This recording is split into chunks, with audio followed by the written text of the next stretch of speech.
Mapagpalang araw po sa inyo lahat. Sana po ay nasa mabuti kayong kalagayan sa araw-araw at malayo sa sakit sa araw-araw. Saan man kayo naroon sa iba't ibang sulok ng mundo, nasa abroad man, tumutok lamang po kayo dito sa Hiwaga ng Pangasinan. Marami po akong i-share po sa inyo ng mga orasyon na magagamit po habang buhay po. Maipapamana nyo po sa mga anak nyo, apo nyo, at mga pinsan nyo, kamag-anak. May pamamana nyo po ito, aking pagkakalog po sa inyo.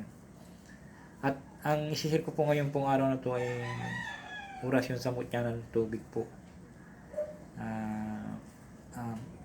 Ang mutya ng tubig, kapag iyong nilagay sa buti na nakababad sa tubig, ay dumadami po nang hindi namamalayan. Ang mutya ng tubig ay may likas na kakayanang lumusaw ng isang matigas na damdamin ng isang tao, tumutunaw ng kakayanang kaliwa o mula sa masama, nagpapalambot ng puso sa mga tao pinagkikiusapan at hindi ito matatanggi sa anumang iyong ninanais, maliban na lamang kung kasamaan ang iyong pagkikiusap. Atensyon na mainam na sangkap sa mga virtudes mula sa kalikasan bilang panghalina sa negosyo. Ang mutya ng tubig na ito ay nakukuha sa gitna ng bato po. Ang mutya ng tubig po ay nakukuha sa po. Kung talagang nanaisin nyo po ay ipagkakalog po sa inyo ang mutya ng tubig.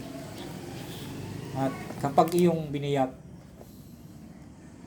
ang bato, ang mutya ng tubig ay personal kong pag-aari.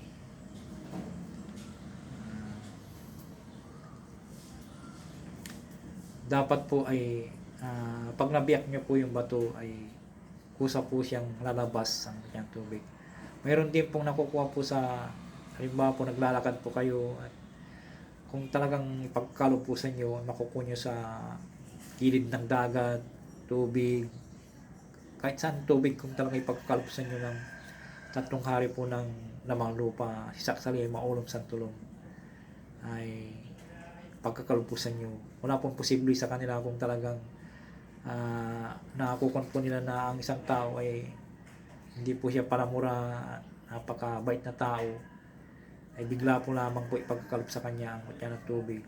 Napakabisa po yung mutya ng tubig. Maraming kaparaanan po. Kung halimbawa po ay dala-dala po yung mutya ng tubig tapos may kalaban po kayo na nasa tubig po kayo, hindi po kayo makikita ng kalaban po ninyo. Parang mamalikmata sila na parang tubig ka lang na pagtingin nila sa iyo. At ito po ay pag binaril ka, kung dala-dala mo yung mutyang tubig, ang bala po ay ang tatama sa iyo ay magiging tubig po. May napagkon na po ako dyan na sa mutya ng tubig, hindi po niya alam gamitin po. Isa po siyang sundalo po na pinagbigyan ko po.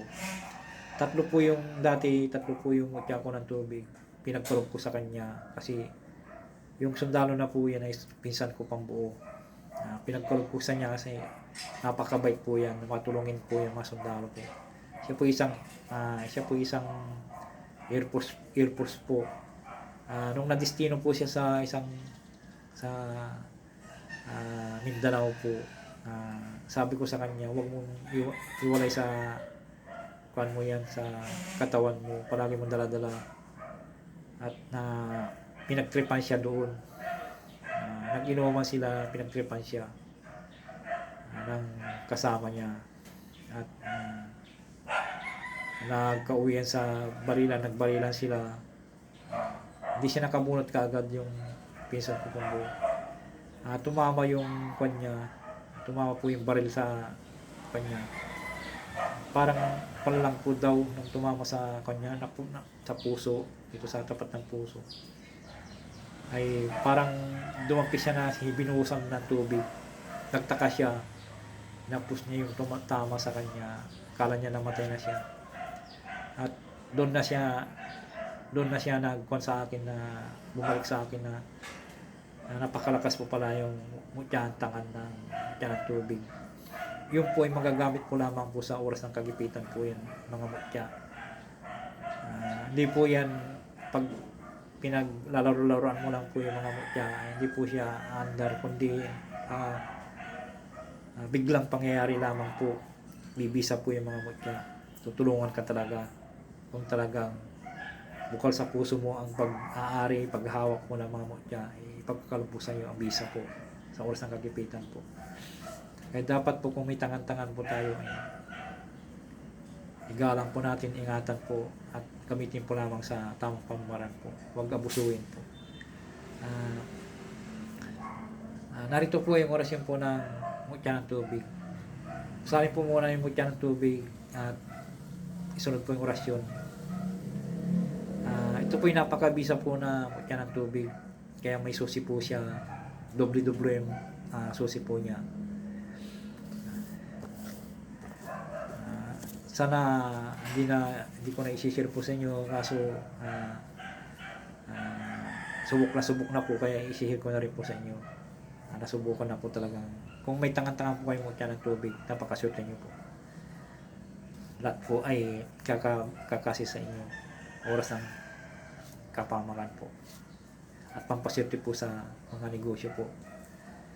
Narito po ang orasyon ng tubig.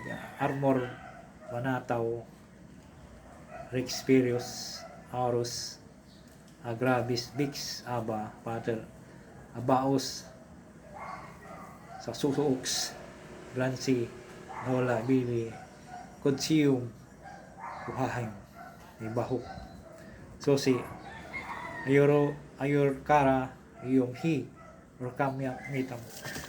Ito po, sana po ipakaingatan po, kung may tangan-tangan po kayong ganito po mutya ng tubig, pakaingatan nyo po.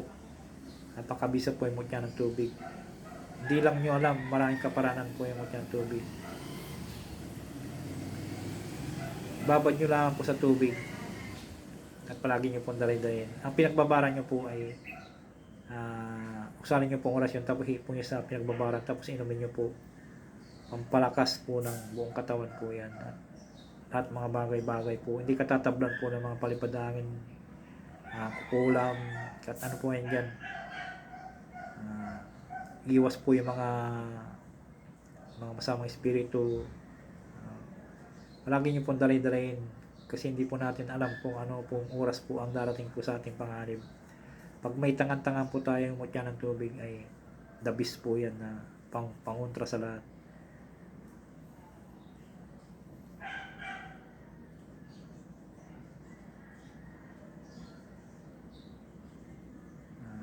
Maraming salamat. Sana po yung mag-iwan naman po kayo ng subscribe po dyan, like and share po. Iwagan na po siya. Salamat.